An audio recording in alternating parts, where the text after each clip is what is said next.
Demi, you're known for your beauty, you're known for winning these pageants. When you think about beauty, I see a culture in which it sends messages to women of all ages that you're not enough. And I'd love for you just to talk to us for a few minutes about what true beauty is and how you see that. When I was set to go and compete at Miss Universe, being the reigning Miss South Africa, it's a whole build-up, right? At the time, there was 95 countries competing, and that year, and probably in the history of Miss Universe, I was one of the shortest girls to go and compete for this title.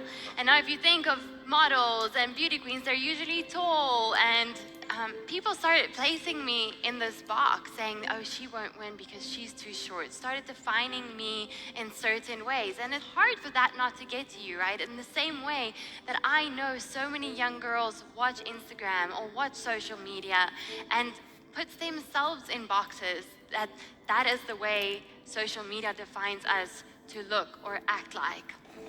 But you know what? As a Christian, I've had to go back and define self-love, self-worth, self-image to myself.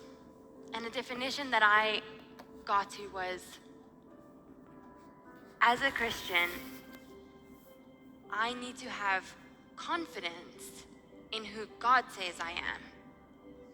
Not self-confidence, but God confidence. And you know, Psalm 139 says that we are fearfully and wonderfully made, knit together in our mother's womb. And I love that word knit because it takes me back to remembering how my grandmother used to knit me little jerseys. We call them jerseys. What do you guys call them? Sweaters. Sweaters. And she would make the most beautiful... Countercultural.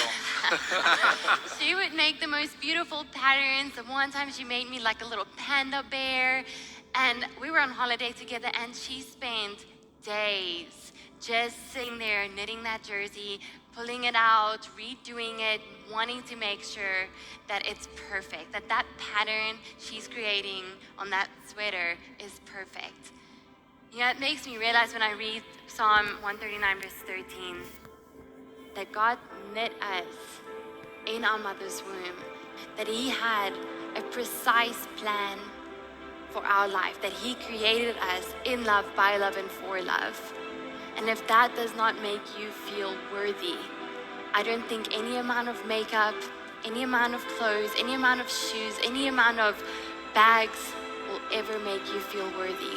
And I think that's so important that we go back to really defining what self-confidence looks like.